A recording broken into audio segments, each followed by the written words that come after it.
కర్ణుడితో వెళ్ళిన రథం, ఆశలు పెట్టుకున్న రథం కర్ణుడి లేకుండా ఒక్కటే తిరిగి వచ్చేసింది. అప్పుడన్నాడు శల్యుడు, ఇప్పటిదాకా ఎక్కడా చూడలేదో ఈ దుర్యోధన ఇటువంటి యుద్ధం. ఏమి యుద్ధం చేశాడయా కర్ణుడు! మనుష్యులమేమిటయా, దేవతలు వచ్చి ఆకాశంలో నిలబడి చూశారు ఆయన చేసిన యుద్ధాన్ని. కర్ణుడు ధన్యుడు, మహాత్ముడు, మహానుభావుడు.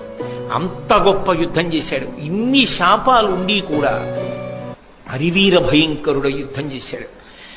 అన్నిటికన్నా గొప్ప విషయం ఏమిటంటే ఆయన చేసిన యుద్ధానికి కృష్ణార్జునులు కూడా తెల్లబోయి తడబడ్డారు. నిజంగా మరి అన్నాడుగా, బతికియుండిన సుఖములు బడయవచ్చు అన్నాడు అర్జునుడు. అంత గొప్ప యుద్ధం చేసి అస్తమించాడు. అటువంటి మహావీరుడు ఆయనకి సారథ్యం చేశానన్నాడు. ఇప్పుడు కర్ణుడు పడిపోయిన తర్వాత ఆ విధంగా మహాభారత